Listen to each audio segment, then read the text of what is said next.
Boa noite a todos. É sempre uma alegria e uma emoção muito grande a gente iniciar os nossos trabalhos de domingo. Primeiramente, lembrando da nossa equipe de trabalho, né, os amigos, né, da cidade de Franca, uma boa parte lá do nosso núcleo no Jardim Aeroporto, do Grupo Ame Sua Vida. Então, que a gente, mais uma vez, se una, né, em pensamentos, em sentimentos, né? Algumas das atividades nossas permanecem em casa, né? Aqueles que têm o hábito de colocar água, né, para ser fluidificada, a questão de preces, né? Quem quiser mandar o nome aqui para a gente colocar na nossa relação de preces. Então, sempre todos são muito bem-vindos, né? E a gente lembra que a gente traz temas bem variados, tanto relacionados à nossa intimidade, né, temas que envolvem o nosso dia a dia, quanto também da coletividade. Então, a gente já inicia envolvendo a todos com muita alegria, com muito carinho, e lembrando que todos coloquem aí, além de Franca, de onde vocês estão, para a gente fazer os abraços no final. E hoje a gente tem a grata alegria de ter o Eric com a gente novamente, o Eric Faleiros, da Escola de Música Vivarte, agora também com faculdade, né, Eric? Uma coisa maravilhosa para a cidade. Seja bem-vindo, Eric. Maravilha. Muito obrigado mais uma vez pelo convite. Para mim é uma alegria muito grande poder participar aqui e contribuir de alguma maneira. Vamos lá, meu querido. Vamos começar com música, né? Vocês estiveram com o César Tucci há umas 2 semanas atrás, se eu não estou enganado. O César é uma pessoa muito querida, uma inspiração para mim. E hoje eu vou fazer uma música para começar, uma música dele, que se chama Teias. Faz muito tempo que eu não me aventuro a cantá-la, mas vou fazer aqui para vocês. Então, Teias, do César Tucci. Vejo tantas vezes você se queixar, tudo está ruim, não faz nada para se modificar e prossegue assim, em alto e bom som, acusa a Deus, como se seus passos não fossem tão seus.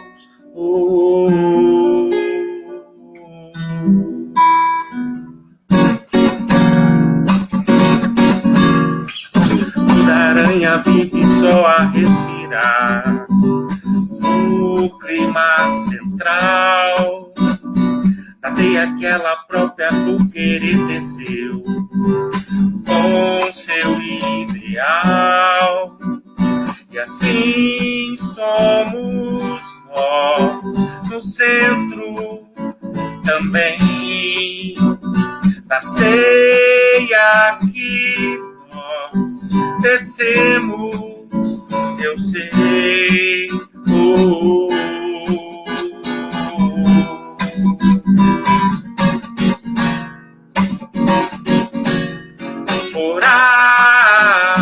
Orar é encontrar o Pai, orar é receber bem mais das suas vibrações de amor. Se dar é encontrar o irmão, é a mais nobre oração, é a plenitude do amor. Se você deseja mesmo ver melhor este seu viver, saiba que a vida vibra ao seu redor, conforme você emana de si, vibrando também as ondas mentais do mal ou do bem.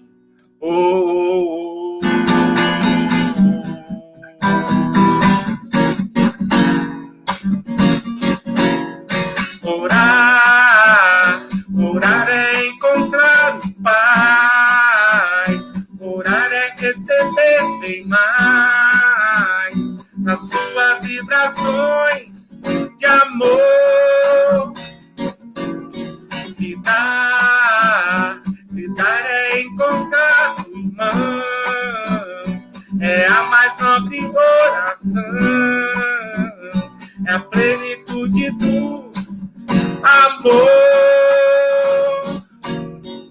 Se você parasse de se lamentar, para agir, enfim, colocasse metas para alcançar e chegar ao fim, buscasse o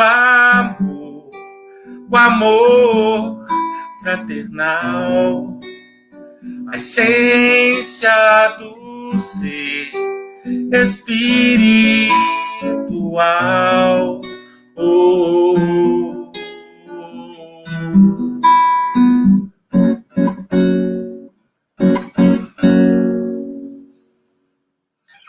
Orar é encontrar o Pai, orar é receber bem mais nas suas vibrações de amor.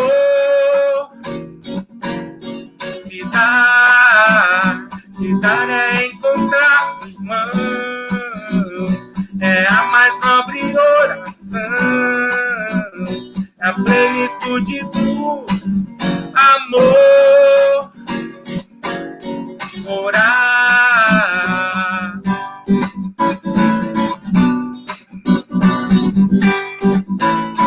orar.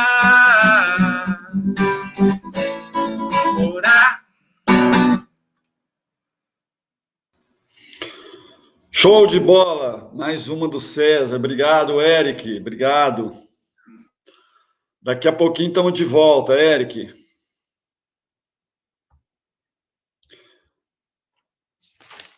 Bom, vamos dar continuidade, né, nos nossos bate-papos aos domingos.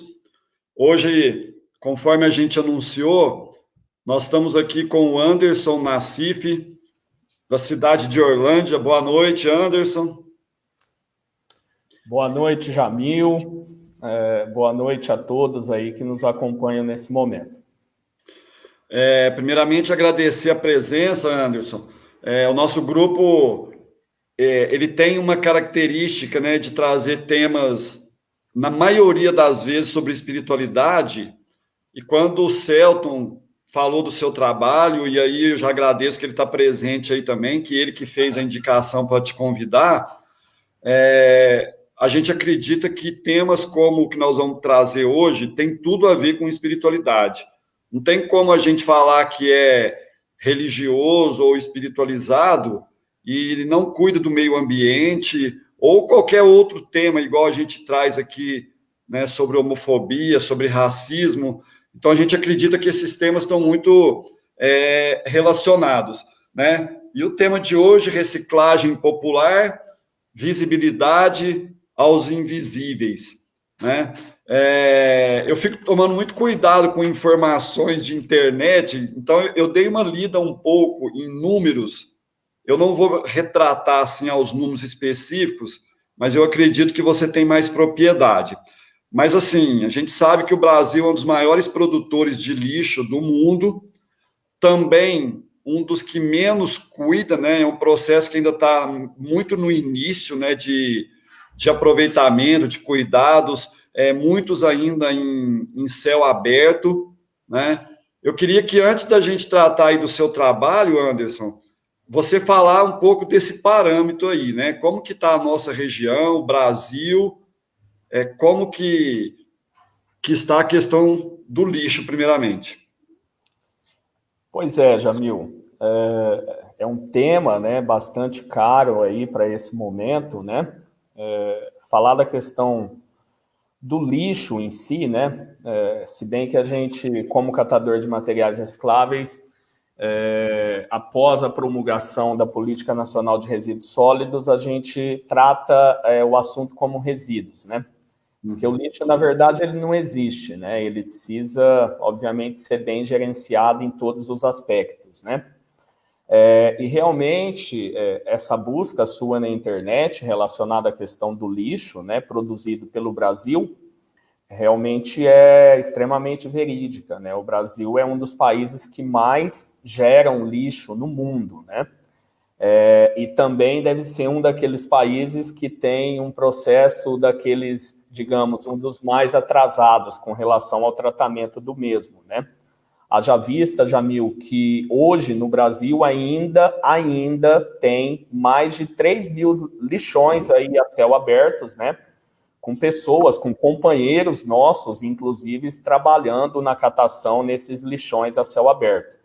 É um tema que precisa, sim, sempre ser tratado, né? Porque as pessoas imaginam que o lixo é só dela no momento em que está com lixo ali na sua pia, no seu quintal, né? E após colocar o lixo na calçada, ele imagina que aí a responsabilidade dele cessa por ali e que aí salve-se quem puder, tendo um trabalho bacana nos municípios, esse lixo vai para o destino correto. Por vezes vai para onde a gente nunca deseja, né? Que são os terrenos baldios, córregos, bueiros da vida aí, né? Então é um tema, não porque eu trabalho com isso, né? Mas é um tema realmente de extrema importância saber lidar com essa questão dos resíduos aí no país, né? Durante o nosso bate-papo, Anderson, assim, o meu convite foi por causa de 3 objetivos. Primeiro, a sua trajetória, que é uma trajetória inspiradora. Segundo, o nosso compromisso com o tema. E é muito interessante até essa questão de terminologia, né? Porque todas as pessoas que a gente traz aqui estão trazendo ensinamentos para a gente, né? Porque a questão da deficiência está mudando as terminologias para ter mais respeito e mais propriedade, a questão do racismo, tudo a gente está compreendendo melhor. E a outra também, né, é uma questão coletiva também, né, de política pública. Na próxima semana, a gente vai estar trazendo o tema política aqui, porque está às vésperas das eleições, então as coisas tudo vão se encaixando, e esse é um tema, assim, importantíssimo nesse momento. E eu queria, então, que você começasse falando aí quando e como, né, que você começou no trabalho inicial, né, parece que como catador, ainda não tinha ainda, né, a cooperativa. Fala lá do início, lá. Tá, na verdade, né, eu sou o catador, né, porque essa questão desse aprendizado aí, de levar essa informação, né, Jamil, e aí aqui você não tem nada a ver com isso, porque não milita, né, nesse segmento, né, mas assim, eu continuo sendo, né, a minha profissão é catador de materiais recicláveis, né, então eu iniciei nesse processo de catação, né, foi interessante porque foi através de uma tragédia familiar, né? Na ocasião, a minha sogra, que até então trabalhava no antigo lixão da cidade, ela veio a perder um filho dela, né? Numa festividade aqui do município. E na ocasião, eu desempregado, né? Tinha acabado de sair da empresa e desempregado, aconteceu esse fato e, de repente, assim, eu vendo, né, todo o sofrimento dela, não só pela questão de perder o filho, né, que é uma questão extremamente dolorida, né, e não tem igual, talvez, eu resolvi, né, a fazer o meio de campo para ela, digamos assim, ela sem condições nenhuma, né, de continuar o trabalho que ela desenvolvia no lixão, e aí resolvi fazer a parte dela, né? Emocionalmente ela não tinha realmente condições nenhuma, e fui eu lá, Jamil, me aventurar lá no chamado lixão, né? Eu, particularmente, nunca nem tinha passado perto, né? A minha área era outra, né? E é muito interessante a história porque o esposo dela, na época, né? Ele também trabalhava no lixão. E na empresa em que eu trabalhava, eu fui um dos responsáveis aí, isso é uma questão da empresa, né? E o meu papel lá era esse, ele não se adaptou ao trabalho lá, E fui eu, Anderson, uma das pessoas lá que realizou o desligamento dele, né? E aí, na ocasião, quando eu me coloquei à disposição para ir lá, né, trabalhar no lugar dela, junto com ele, né, a gente saía de madrugada, né, e aí ele quase que não acreditou. Não, mas vem cá, não, como assim? Você vai lá fazer o quê? Você não consegue meio período ficar lá, entendeu? Mas, enfim, acabei aceitando o convite, fui. Foi um processo de muita superação, porque realmente nas primeiras semanas eu tive uma dificuldade tremenda de adaptação, né, normal do momento, nunca nem imaginava que estaria lá no local, né? Mas, enfim, o processo de catador de materiais recicláveis, né, que já vai para quase 20 anos, eu estou nessa profissão, começou com essa pequena historinha aí, até meio que, por um lado, triste, né, por a questão de perder o meu cunhado na época, mas, enfim, eu acho que aquele lá do céu, naquele momento, já tinha apontado o dedo para mim e já tinha dito que eu seria um daqueles que teriam que superar o momento e dar a volta por cima e conseguir chegar onde a gente chegou hoje, né? Ô Anderson, além de conhecer um pouco hoje aí da história, eu sei um pouco, assim, por algumas pessoas próximas também da gente que já trabalhou tudo e passa para a gente uma imagem de um ambiente solidário. É isso que você encontrou? Sim, veja bem, na verdade, né, Jamil, no momento em que eu passei a trabalhar no lixão, né, lá já tinha vários catadores, né, históricos, inclusive, da cidade, e era assim, lá era uma questão assim, Jamil, o individual, mas ao mesmo tempo coletivo, né, havia.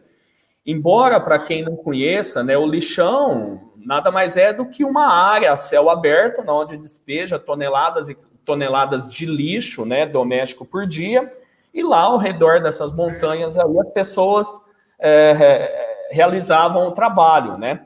E ali era assim, Jamil, uma questão individual, cada um por si defendendo o seu, mas havia um respeito mútuo muito grande, né? As pessoas eram solidárias uma com as outras, tinha muito respeito, né? E talvez a cooperativa, que depois a gente vai falar um pouquinho da Cooperlol, né?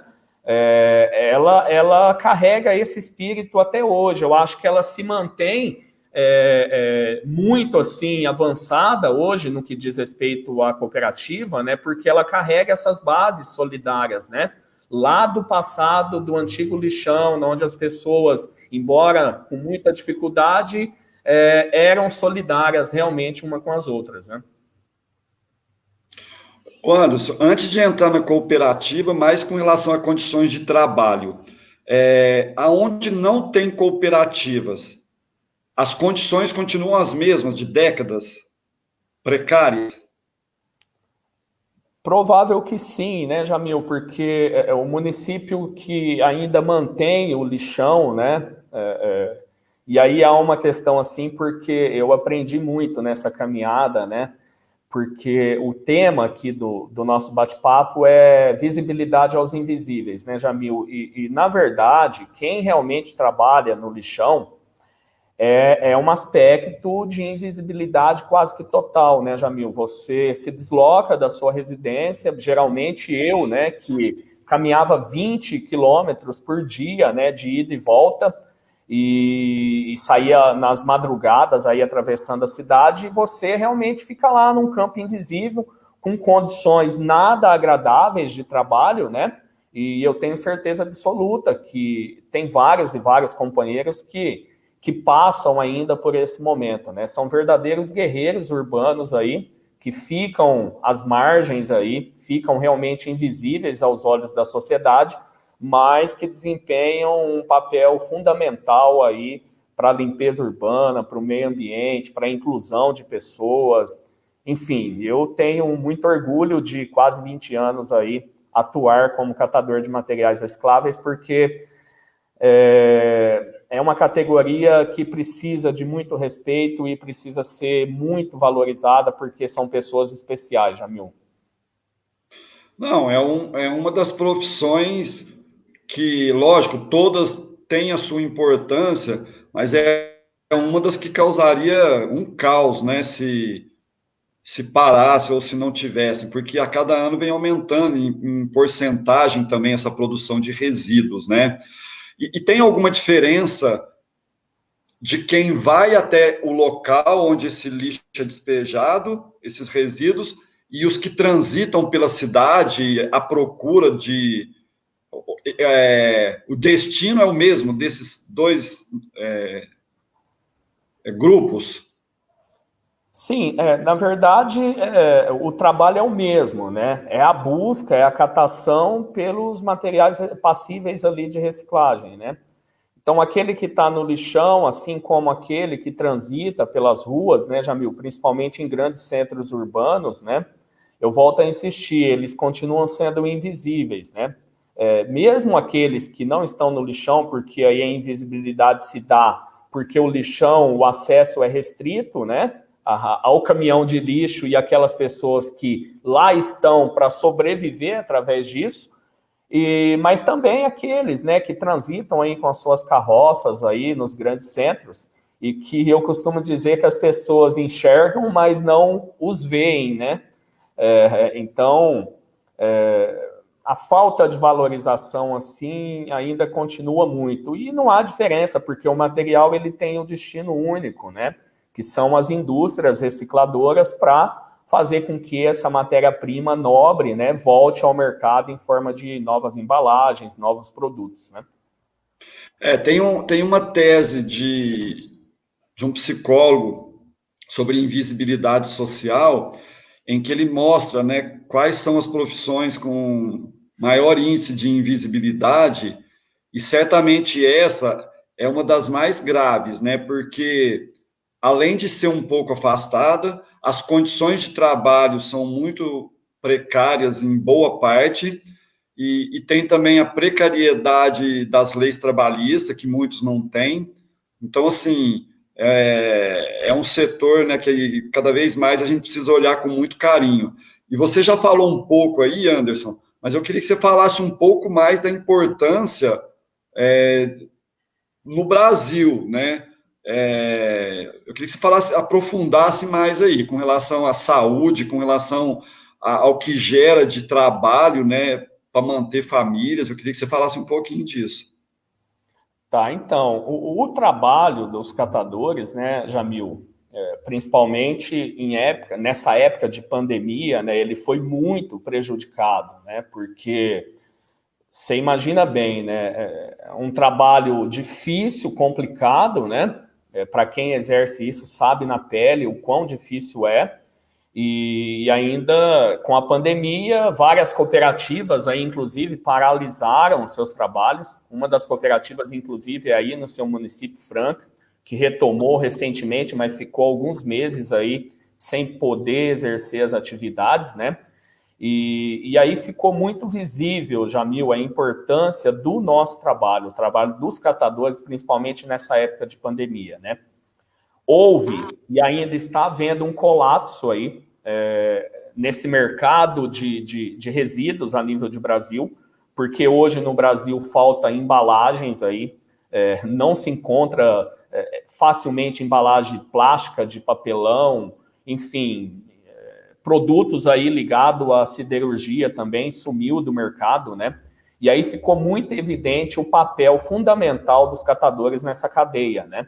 Porque a gente, na verdade, Jamil, é que alimenta primariamente toda essa cadeia de resíduos, né? Veja bem, as embalagens que a gente recupera, necessariamente elas passam pelas mãos aí da sua esposa, do seu filho, enfim. E a gente trabalha nessa recuperação de embalagens, né? E aí, nesse momento de pandemia em que o trabalho dos catadores foi prejudicado, ele atingiu diretamente as indústrias recicladoras, porque começou a faltar a matéria-prima, né? Que é o nosso trabalho ali de recuperar a embalagem e colocar no mercado novamente. Então, daí você consegue imaginar a força, né, que os catadores têm a nível de Brasil. Nesse momento aqui, eu posso te afirmar que se a situação perdurasse por muito tempo, o colapso realmente seria geral, e aí todo mundo ia ficar em alerta e talvez ia passar a visualizar o trabalho dos catadores aí com uma visão diferente, né?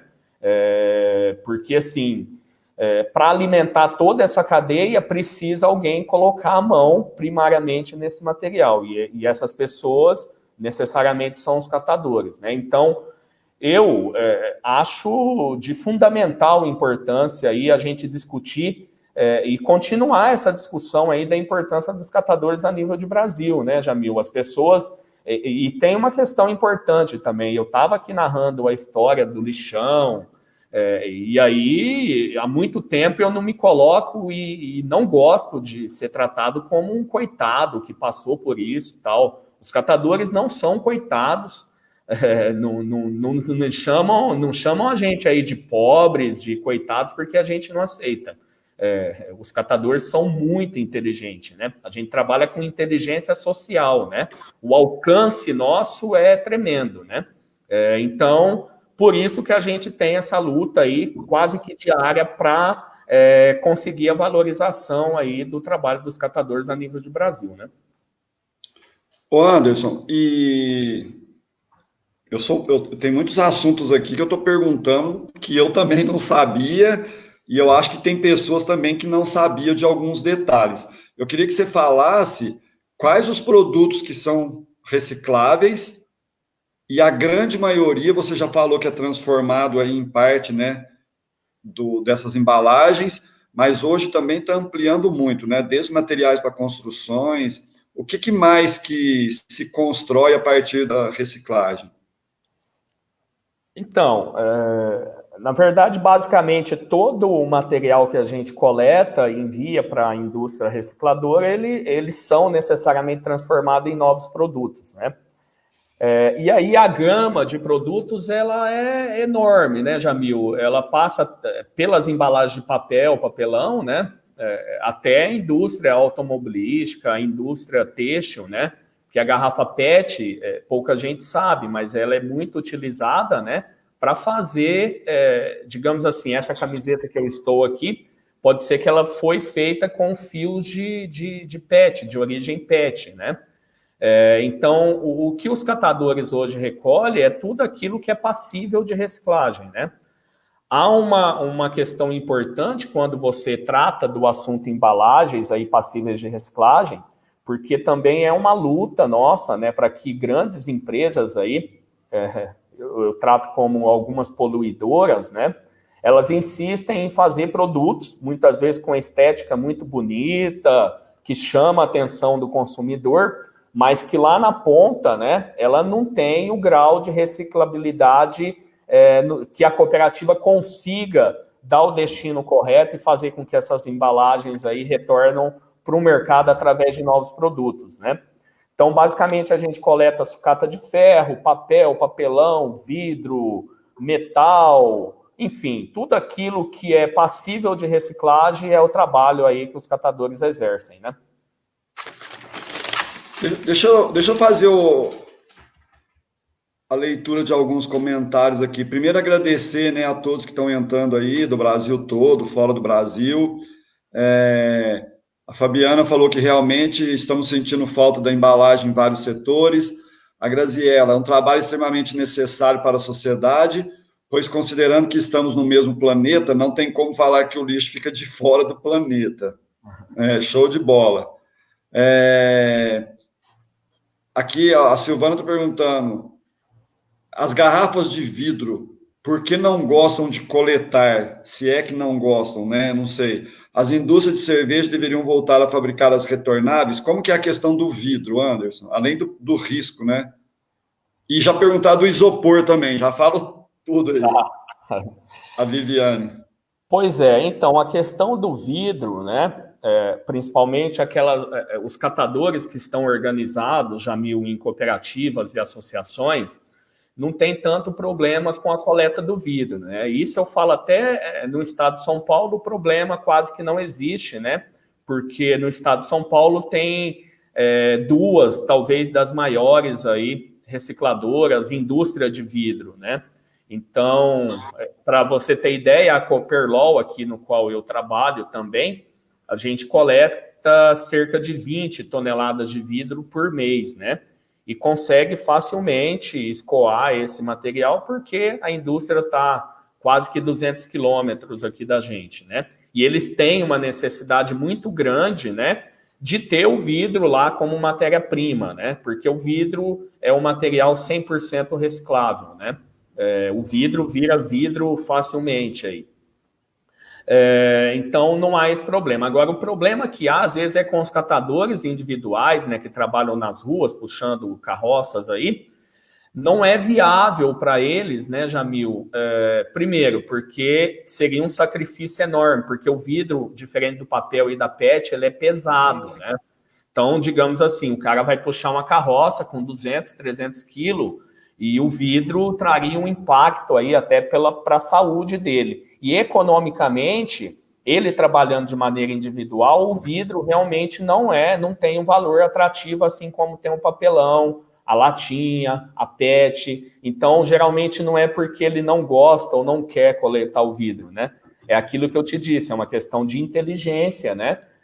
Dele focar naqueles materiais que são mais nobres, né? Mas é importante ressaltar que as cooperativas aí atuam fortemente e coletam o vidro aí quando estão organizadas aí em cooperativas e associações. No tocante ao isopor, é um daqueles problemas de viabilidade até de coleta e econômica também, né? Todo mundo sabe que o isopor, ele está em grandes cidades a milhão aí. Onde você anda, você encontra isopor, né? Dentro das embalagens, eletrodoméstico, enfim. Mas é um problema, Jamil, porque ele ocupa muito espaço, né? E ele é um material leve, né? O isopor é um material mais leve, né? E aí, para a gente conseguir viabilizar isso, né, a cooperativa teria que ter um espaço gigantesco para acomodar esse material para depois conseguir fazer a venda, né? É inviável, né? Se bem, só uma questão com relação ao isopor, tem algumas cooperativas que têm recebido, né, apoio da indústria do isopor, que colocam lá em suas plantas lá uma máquina que retira o ar do isopor, e aí todo aquele volume se torna um volume bem menor, e aí sim passa, no ponto de vista econômico, passa a ser viável, né? Então tem cooperativas que já conseguem diminuir o volume do isopor e fazer com que a reciclagem ocorra normalmente. O Celso está lembrando aqui, não existe jogar fora, né? Tudo fica no planeta.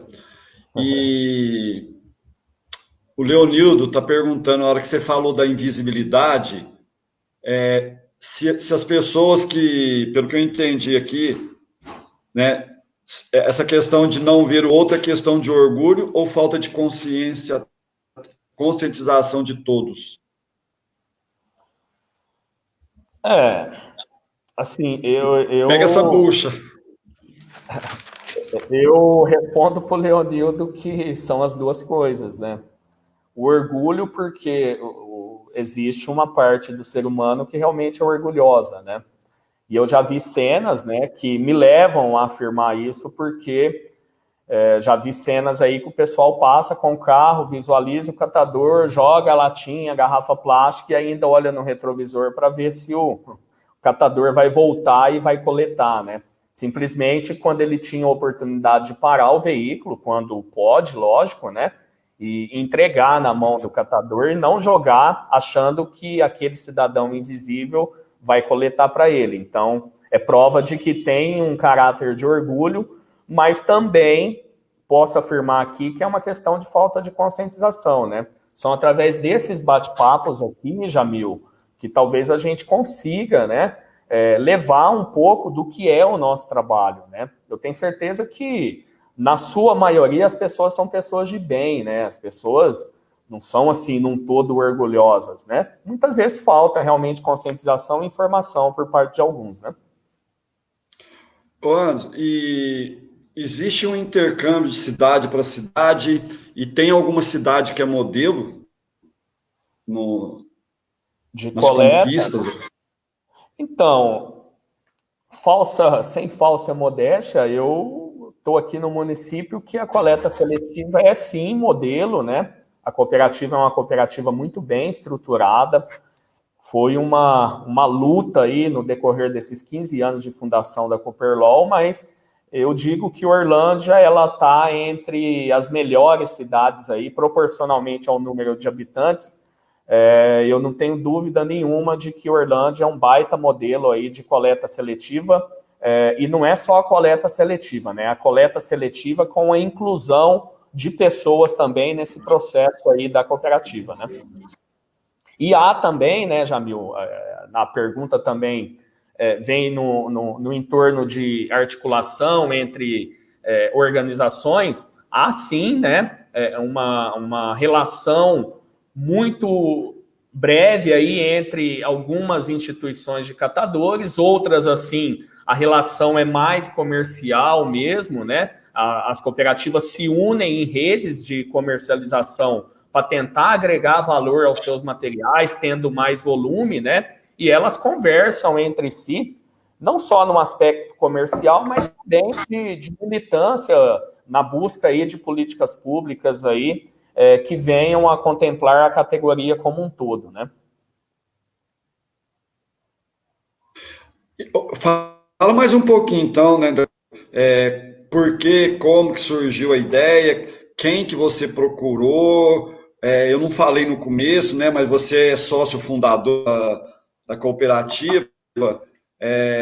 Quais os órgãos, né? Porque é uma rede, né? Como é que foi o processo da fundação? Então, na ocasião do lixão, a gente tinha um problema muito sério aqui, que envolvia o Ministério Público, né, e o órgão ambiental juntamente com a prefeitura, né? Então, era naquela época em que o Estado de São Paulo estava fazendo o processo de encerramento dos lixões, né, Jamil? E aí, em decorrência disso, a gente tinha que parar, literalmente, de trabalhar no lixão. A gente resistiu muito, né? Mas muito mesmo, porque, embora alguns achavam que era uma loucura, né? Ora, mas está encerrando o lixão, é bom para eles, cada um vai procurar o que fazer em outro ambiente aí, mas as pessoas esqueciam que ali existiam vidas, né? E pessoas que davam a vida ali, literalmente, por aquele trabalho, né?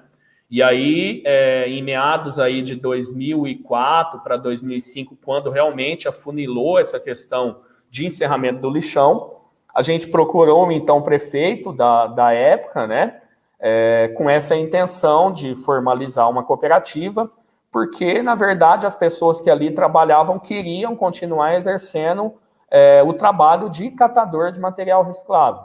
Na época, houve, né, uma iniciativa nobre por parte da prefeitura de apoiar a ideia, de conseguir fazer o mínimo possível naquela ocasião para que essa ideia prosperasse, né? E aí houve, na ocasião, a cessão de um terreno, que hoje a Cooperlol ocupa, né? A cessão de um pequeno trator, né? Porque na época a gente coletava com um tratorzinho nas ruas, né, Jamil? E aí tem uma questão aqui, até o companheiro Celton, se estiver ainda nos vendo aí, ele vai lembrar. Existia na cidade uma instituição chamada FAC, né? Tem ainda, né? Fraterno Auxílio Cristão, mas ela atuava também na coleta seletiva do município, né? E aí, quando a gente saiu do lixão e veio para a cidade para formalizar a cooperativa e iniciou os trabalhos, o FAC já trabalhava com isso. E na época, assim, uma das coisas emblemáticas aí é que a gente se reunia enquanto catadores, tinha uma dificuldade imensa, Jamil, porque você saía de um ambiente que era o lixão e literalmente veio para a cidade meio perdidão, assim, poxa, como que a gente vai coletar as embalagens, na onde vamos coletar isso? E aí, naquela ocasião, a gente ia nas lixeiras, né? Abrir literalmente a sacolinha em busca do material, porque quando o FAC atuou, hoje ele não atua mais, nunca houve qualquer iniciativa de qualquer um dos nossos cooperados aí em invadir o espaço do FAC ou ir lá pegar o saquinho na frente do caminhão. A gente preferia, na época, passar os perrengues da vida mas respeitar muito a instituição FAC, que é uma instituição nobre aqui no município, né, que apoia pessoas carentes, mas naquela época lá a gente já tinha a visão de que o sol brilha para todos e todos precisam respeitar o espaço de cada um, né? Mas aí deu tudo certo, a gente batalhou muito aí, conseguiu legalizar a cooperativa através do apoio do poder público na época, de outros parceiros, né? E aí estamos aí, há 15 anos aí, e eu acho que a cooperativa é um sucesso hoje, principalmente porque ela carrega as raízes aí do passado e isso eu acho que é o que fortalece o grupo aqui. O Celto está aqui, sim. Ele até colocou aqui que vocês recolhem material com dia e horário fixo, né? Tem toda uma rotina na própria porta, né, das residências em todo o município, né? Então, paralelo também, a cidade se transformou com isso, né? Cada um fazendo a sua parte. Ô, Anderson, e eu queria que você falasse um pouquinho da importância desse processo de inclusão no âmbito social e solidário, né? Porque é uma questão de necessidade pessoal, profissional, né? Mas é uma rede, né? Então há todo um envolvimento aí da cidade, né? Fala um pouquinho desse aspecto, né? Então, Jamil, talvez é aquilo que eu costumo dizer que tenho mais orgulho de estar na cooperativa aqui, porque, embora no início, né, da cooperativa a gente passou por situações que, se eu ficar falando aqui, a gente vira a noite aqui, Jamil, de tanta dificuldade que a gente tinha, mas nunca se ausentou de enfrentar qualquer tipo de problema, né? E aí hoje a cooperativa, eu, né, tenho muito orgulho porque a cooperativa ela preza muito pela inclusão de pessoas aí, os chamados aí invisíveis. Não é invisíveis porque são catadores, isso, aquilo, é porque realmente são pessoas que ficam à margem aí. Isso existe aqui, existe aí, existe no Brasil todo, né? A desigualdade social é tremenda no nosso país, né? Isso a gente não consegue nem pode negar isso. E a Cooperlaw, ela faz um trabalho muito bacana, né, Jamil, de dar oportunidade a algumas pessoas, né?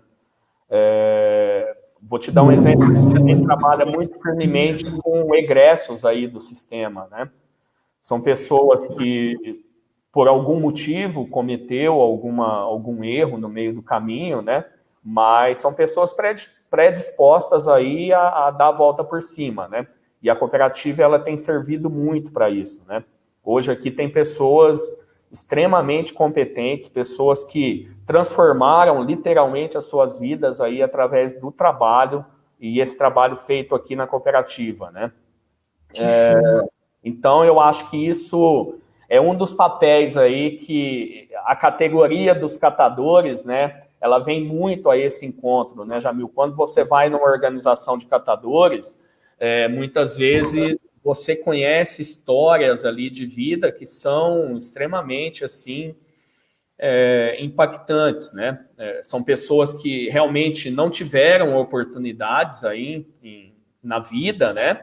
E que sofrem com isso, né? As pessoas nos procuram aqui, muitas vezes, para pedir uma vaga de associado aqui e nos narram histórias aí de realmente... Você olha no olho da pessoa, você vê ali que não há nem mais brilho, né? São pessoas que vêm cabisbaixas, né, Jamil?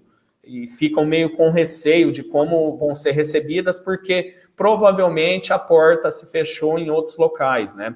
Então, literalmente, já convivo aqui com histórias de pessoas aqui que eu me dou muito por satisfeito, né? Em saber, assim, lá no meu íntimo mesmo, como que a cooperativa realmente foi importante para aquela família, para aquela pessoa, né? Então, esse papel de inclusão, de solidariedade entre as pessoas, eu acho que é o que tem marcado aí a Cooperlaw nesses 15 anos, né? Aqui é uma casa realmente abençoada e que sempre cabe mais um aqui, seguindo as regrinhas, né? Porque aqui a gente tem regras também, precisam ser seguidas, né?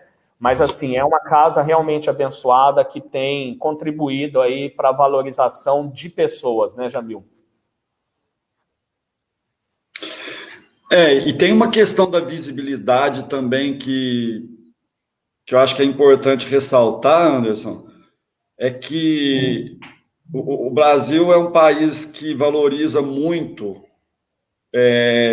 pessoas da área artística, dos esportes, em algumas outras áreas, só que há uma confusão disso, né? Porque valoriza o talento, que eu acho que isso é nobre, só que aí, por conta disso, às vezes acaba, né, valorizando, achando que a pessoa também é uma pessoa nobre, né? E agora há pouco, né, a gente teve toda essa polêmica aí envolvendo um jogador de futebol que está sendo processado por conta de um estupro, e eu acho que isso mostra muito isso, né?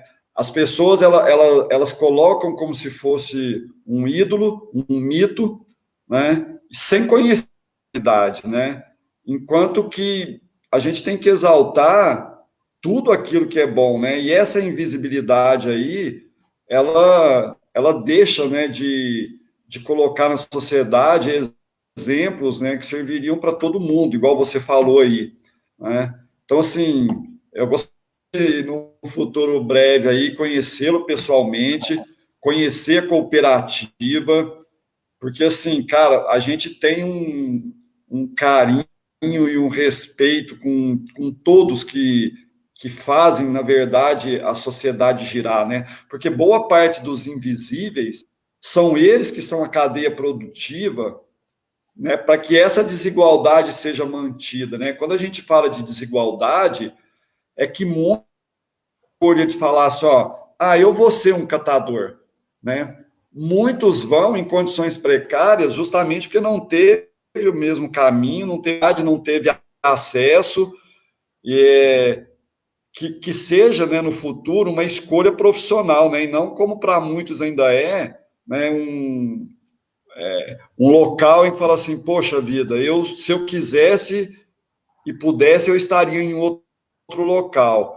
Então, a gente espera condições cada vez mais sejam melhoradas, né, para que a pessoa fale assim, não, é importante para a sociedade, as condições são boas, né, então, ainda há um abismo muito grande, né, dentro das condições que são oferecidas, e que bom, né, que Orlândia caminhou bastante nisso. Deixa eu ler aqui. A reciclagem e coleta em Orlândia é uma bênção. É a Zilda que está falando isso, a gente conhece a Zilda. Nos auxilia na conscientização da reciclagem, do reaproveitamento de materiais, na conscientização de pessoas íntegras que trabalham com a FIA. Realmente, a coleta, como já foi dita, tem dia e hora pré-estabelecido por bairro, além de deixar nos nossos lares o saco de lixo vazio e novinho para nova coletagem, na mesma quantidade que foi coletada na semana. Parabéns, sucesso sempre para vocês. Agora, a Luzinete está falando o seguinte, dentro da temática da conversa, num enfoque social com importantes reflexões da realidade dos catadores, principalmente destacando a condição de invisibilidade e exploração de seu trabalho, recomendo o documentário Subpapéis, de Luiz Eduardo Jorge, antropólogo e cineasta goiano. Vale muito a pena assistir.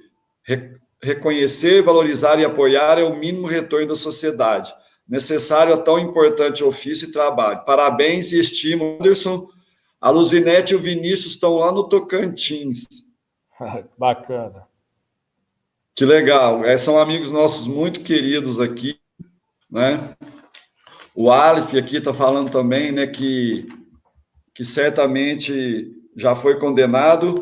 O Neymar Sonogol agora é ídolo novo, né? Então, eu acredito que eu acho que não tem problema nenhum a gente valorizar o talento, né, de artistas, de jogadores, mas não confundir, né, com a vida pessoal e achar que eles são melhores, né, porque economicamente estão numa posição privilegiada. Anderson, qual que é o futuro da categoria de catadores no Brasil? O presente está caminhando lentamente, mas as condições estão, né, sendo reconhecidas pouco a pouco. E no futuro, como que você vê? Então, Jamil, não é nem só o futuro que eu vejo, mas talvez até o futuro que eu desejo, né? E isso passa também por uma questão muito importante, Jamil, que é a questão, eu digo questão política, né? E aí, quando eu falo questão política, eu falo de vontade política, né? Porque o que ocorre hoje no país, aquilo que deveria ser uma regra, né, Jamil, acaba sendo uma exceção. A contratação por parte do poder público aí das cooperativas e associações para executarem o serviço de coleta são mínimas aí, são poucos os municípios aí que reconhecem, valorizam esse trabalho e contratam as cooperativas para executarem esse serviço. Então, eu acho que a principal bandeira de luta nossa, dos catadores, é por esse reconhecimento. E esse reconhecimento passa, obviamente, pela vontade política, né? E é uma questão muito interessante de ser atacada, porque os políticos, na maioria das vezes, acabam enxergando os catadores, as organizações, como verdadeira massa de manobra para eles, né? Então, em alguns momentos vão lá e ofertam lá as famosas cestas básicas, que eu particularmente não tenho nada contra isso, mas ela deve ser direcionada para aquelas pessoas que realmente necessitam, não que os catadores, por vezes, aí Brasil afora, não necessita, mas os catadores necessitam muito mais do que uma cesta básica, né? O catador quer ser reconhecido pelo seu trabalho e ter, no final do mês, o dinheiro advindo desse trabalho e lá comprar a sua cesta básica, digamos assim, né? Mesmo que seja bem modesta, mas ele quer ir lá no mercado e valorizar todo aquele suor que ele derramou durante o mês, né? Então, eu vejo o futuro dos catadores aí. Eu acho que a gente está num processo muito significativo de evolução. Papos como esse aqui, Jamil, é o que fortalece também, porque a gente consegue atingir pessoas, né, que passam a nos enxergar de uma outra forma, né, e também nos auxilia e nos ajuda, apoia, né, nessa empreitada aí de reconhecimento e valorização. Eu acho que a gente está num segmento importantíssimo, que é uma coisa do futuro mesmo, né? A questão do tratamento dos resíduos, da destinação correta, o cuidado com o meio ambiente. Isso é pauta não municipal, estadual, nacional, mas é pauta mundial, esse trato aí com o meio ambiente, e a gente está inserido grandiosamente nesse aspecto, e eu desejo aí um futuro bastante promissor aí, desde que as pessoas, né, que têm o poder muitas vezes da caneta na mão, também coloquem a mão na consciência que eles são geradores de resíduos, né? E os catadores ali recolhem os seus resíduos e, na maioria das vezes, infelizmente, de maneira gratuita, né? Até porque hoje, para você conseguir viabilizar uma organização de catadores, né, Jamil, a conta literalmente não fecha, né? Não há uma cooperativa no Brasil que eu particularmente conheço que consegue manter o ritmo normal de funcionamento somente coletando e comercializando os materiais, né? Precisa literalmente que os municípios aí comecem a colocar a mão na consciência e comecem a pagar literalmente pelo serviço executado aí pelos catadores Brasil afora, né? Ô Anderson,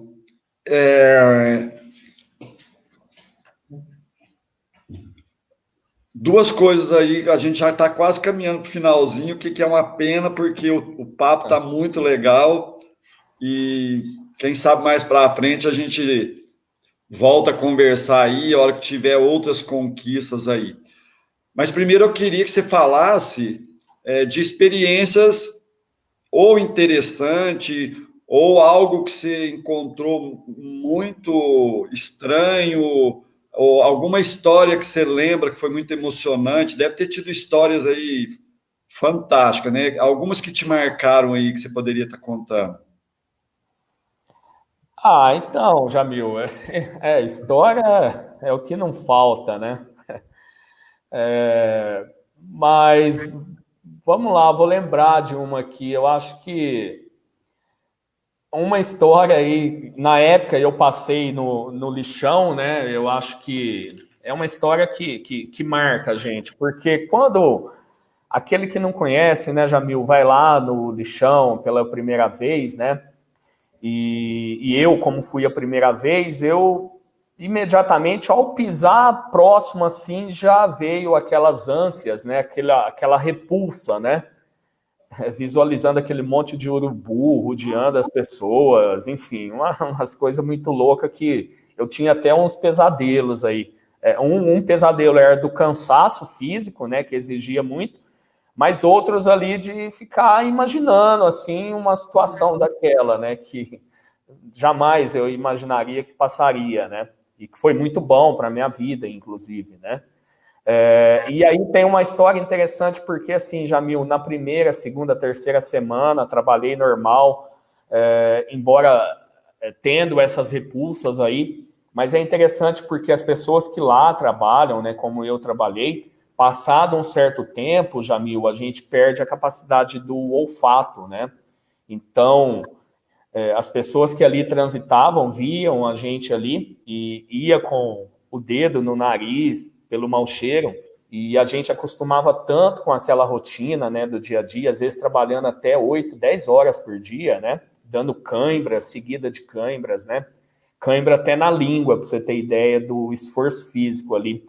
Eu, literalmente, passava muitas vezes, Jamil, a mão no braço, né, no antebraço, e o braço estava totalmente branco de sódio ali, devido ao suor excessivo, né? Porque lá não tinha árvore, não tinha nada. Em época de calor, era um sofrimento tremendo, né? Era uma coisa, assim, complicado até de falar, porque era muito difícil mesmo, entendeu? São pessoas abençoadas que se dedicam muito, porque não é para qualquer um não, viu, Jamil? E na ocasião, passado um tempo, para mim, aquilo era normal. Parecia que eu estava dentro da minha casa ali. O mau cheiro poderia estar da forma que tivesse, que, na verdade, para mim, eu encarava aquilo como normal, né? E sendo que o normal não é, né? Porque, pô, você encontra ali, Jamil, naquelas montanhas de lixo ali, coisa impressionante, né? O descarte das pessoas, das famílias, né? E tem também uma história aqui que essa também marcou muito, porque assim, Jamil, no meio do lixo, né? Numa ocasião, a minha sogra acabou encontrando joias, né? Preciosas, inclusive, de uma pessoa aqui do município, né? E aí caiu no lixo, tal, ela encontrou, levou para casa, né, Jamil? Minha sogra é falecida, inclusive, ela é sócia fundadora da Copperlaw e acabou falecendo em meados de 2011, né? Uma pessoa... Copperlaw só é o que é, eu acho que pela força que lá de cima ela tem nos norteado aí, para ficar o registro aqui. E aí ela achou, Jamil, essa joia que valia uma grana razoável aí, e aí levou isso para casa, distribuiu até para alguns amigos, alguns familiares, deu um brinco para um brinco para o outro, mas sem noção nenhuma de que aquilo valeria uma grana imensa aí, e que a pessoa jogou fora enganado, né?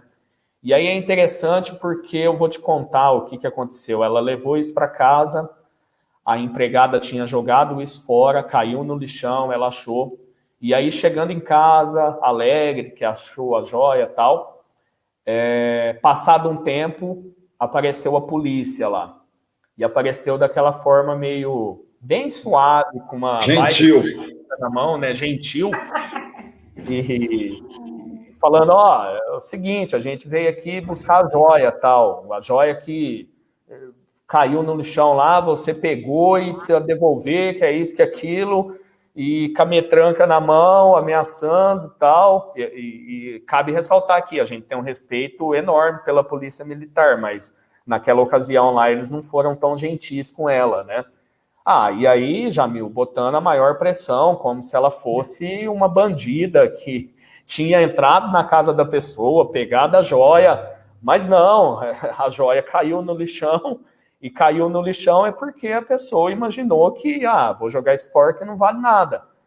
E aí ela passou, coitada, um perrengue danado, teve que ir até a delegacia se explicar, Enfim, são histórias aí que marcam a gente e dão um norte, talvez, para vocês aí que estão nos ouvindo, o quanto que é, muitas vezes, assim, pegado o negócio aí quando envolve os catadores, né?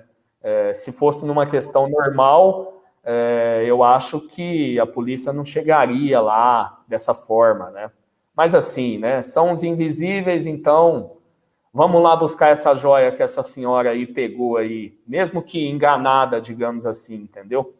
Não, já dá a entender que ela sabia que era valiosa e não devolveu, sabendo que era, né, de verdade, né? Pois é, e ela, tanto que não sabia do quão valioso era, que ela saiu distribuindo, quase que em forma de brindes aí para a família, um brinco, um anel, um colar, e ela mesma acho que não ficou quase com nada, né? Porque, no dia a dia dela, era uma mulher que trabalhava muito, não tinha muito foco para isso, mas, enfim, ela passou esse perrengue e é um dos momentos aí que marcaram a minha passagem por ali, entendeu, Jamil? Aham.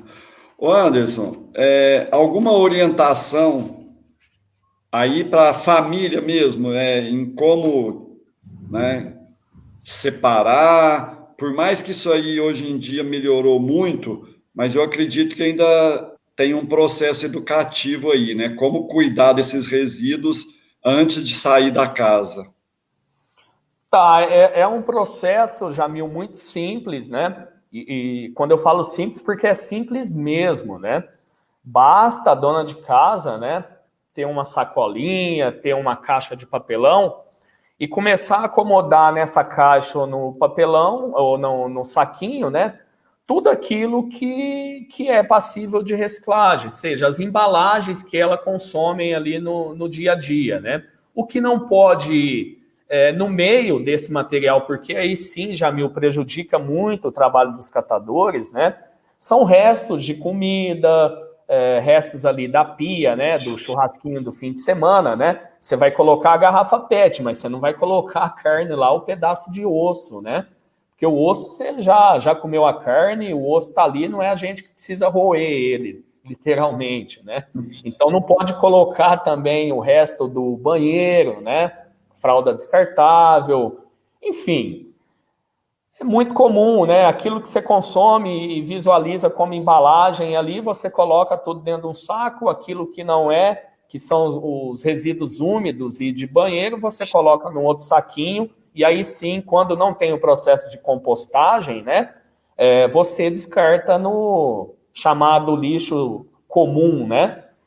Mas é muito fácil hoje, não tem aquela ideia, Jamil, daquela classificação por cores, né? Então aqui você coloca o vidro, aqui o metal, aqui o papelão. Não, você coloca tudo isso dentro de um saco e aí no final deixa que a cooperativa, os catadores, dominam literalmente o processo de triagem desses materiais, né? Maravilha, Anderson. Foi uma alegria te conhecer. Eu queria que depois, com o tempo, você entrasse lá na nossa página e lesse os comentários, porque não deu tempo de eu ler todos aqui, né? E além das perguntas, muitos comentários, como os últimos aqui, né?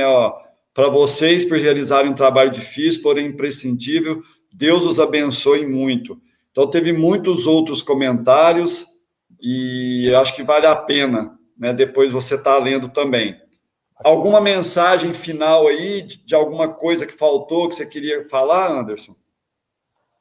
Não, acho que a mensagem final, Jamil, é até de agradecimento, né, a essa oportunidade que eu estou tendo aqui junto com você de falar um pouquinho aí sobre o trabalho aí, não do Anderson como catador, mas dos catadores a nível de Brasil, né?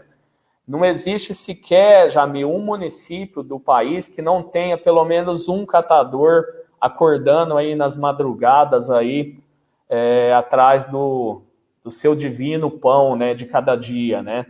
Então a mensagem que eu deixo aqui é de agradecimento e que tenhamos força aí para prosseguir nessa batalha, que é uma batalha dura, é uma batalha árdua, né? Mas que no final eu tenho certeza que vamos vencer aí, como já vencemos aí várias e várias batalhas aí no decorrer da caminhada, né? Eu costumo dizer que quem tem medo da luta não nasce, né? Então, estamos firme e forte aí e vamos lutar sempre. Maravilha, Anderson. Então, assim, ó, agradecendo a você, a gente agradece a todos esses trabalhadores, com especial carinho a uma parte desses trabalhadores que também hoje estão em situação de rua. Então, além de ser um trabalho árduo, a gente conhece alguns aqui em Franca, porque nós temos um trabalho aqui em Franca com irmãos em situação de rua, e tem um que é uma referência para a gente. Felizmente, há pouco tempo, ele conseguiu de novo, né, alugar uma casa, mas a gente sempre encontrava ele bem tarde da madrugada, e a própria carroça dele de levar, né, os resíduos também era a moradia dele, e ainda tinha um cachorro que, enquanto ele saía, né, o cachorro às vezes ficava olhando, né, a carroça, mas tinha também um recipiente que as pessoas deixavam comida para o cachorro. Então, é um cara muito querido nosso, né, que ainda tem essa luta também, né, que às vezes torna a trajetória mais difícil. Tá certo? Muito obrigado aí pela presença. Passando a pandemia aí, nós vamos combinar aí de encontrar. A gente quer muito conhecer você e sua família aí. O Celto faz o churrasco e a gente reencontra todos aí, combinado? Não, eu pago o café, já prometo aqui, tá? Você joga basquete também ou não? Não, eles, no passado, eles me tratavam como uma bola, né, mas que eu era um pouquinho mais avantajado. Mas eu brincava de futebol, mas basquete não era muito a minha praia. Mas eu aprecio aí aqueles admiradores de qualquer esporte aí, que esporte é saúde também, né, Jamil? Show de bola. Ó, um grande abraço. Daqui a pouquinho a gente retoma fora do ar aí. Me aguarde um pouquinho aí. Obrigado. Um grande abraço, Anderson. Valeu. Bom, mais um encontro aí fantástico. Ainda não encerramos, né? Nós vamos ter o Eric de volta daqui a pouco, né, para fazer o encerramento, sempre, né, com o propósito de tocar o nosso coração, né, além da mensagem, além das reflexões. Lembrando que na próxima semana nós vamos trazer o tema política, às vésperas, né, das eleições, uma semana antes. Então, a gente espera contribuir também com esse tema fundamental. Eu acredito que a gente precisa criar esses espaços. Muitas das vezes a gente critica, mas também não debate, né, caminhos, né? Então, a gente espera na semana que vem contribuir. A gente vai estar aqui com a Roberta Guaraldo e o Rafael Murari, que são dois amigos nossos, participantes, né, do Grupo Ame Sua Vida. Então, a gente espera estar nesse aspecto aí, contribuindo com a sociedade. E agradecer a todos do Jardim Aeroporto, as famílias que participam com a gente lá no grupo, a todos de Franca que estiveram com a gente hoje, de Passos, Águas da Prata, Orlândia, Sorocaba, Claraval, Aurora do Tocantins, Jeriquara, João Pessoa, Malta, Portugal. E se tem alguém que a gente não falou aqui, sintam-se abraçados aí. Eu acho que dos locais que colocaram aqui, a gente falou todos. Tá certo? Um grande abraço a todos, uma boa semana. E vamos trazer o Eric aqui de novo. Vamos lá, meu querido? Maravilha. Então, assim, a respeito dessa questão da invisibilidade, né, para aqueles que estão à margem da sociedade, eu estava pensando uma forma, achar uma canção que tivesse algo que pudesse, de repente, nos mostrar um caminho, né? E aí eu me lembrei que a palavra da moda hoje é justamente a empatia, que é a gente se colocar no lugar da pessoa, tentar sentir o que ela sente, de querer o que ela quer, aprender, talvez, do modo como ela aprende, enfim. E aí tem uma canção que nós gravamos no Cancioneiro Espírita, que se chama Cativar. E o cativar, o trecho em questão é cativar e amar, é também carregar um pouquinho da dor que alguém tem que levar. E aí eu me lembrei que empatia para cativar e aprender para a gente evoluir, para a gente crescer, né? Então, eu gostaria de fazer cativar aqui, pensando um pouco nessa questão da invisibilidade. Vamos lá? Maravilha. Vamos lá, Eric.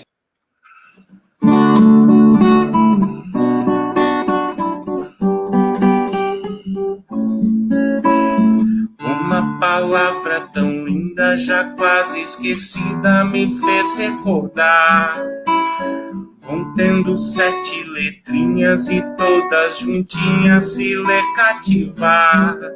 Cativar é amar, é também carregar um pouquinho da dor que alguém tem que levar. Cativou, disse alguém, laços fortes criou. Responsável tu és pelo que cativou. Num deserto tão só, entre homens de bem, vou tentar cativar, viver perto de alguém. Vou tentar cativar, viver perto de alguém. Uma palavra tão linda, já quase esquecida, fez recordar. Contendo 7 letrinhas e todas juntinhas se lê cativar. Cativar é amar, é também carregar um pouquinho da dor que alguém tem que levar. Cativou, disse alguém, laços fortes criou. Responsável tu és pelo que cativou. Num deserto tão só, entre homens de bem, vou tentar cativar, viver perto de alguém. Vou tentar cativar, viver perto de alguém. Vou tentar cativar, viver perto de alguém. Boa, Eric. Muito obrigado mais uma vez. Deus abençoe aí a sua família. E até uma próxima. Obrigado, meu querido. Um beijo a todos. Boa noite a todos.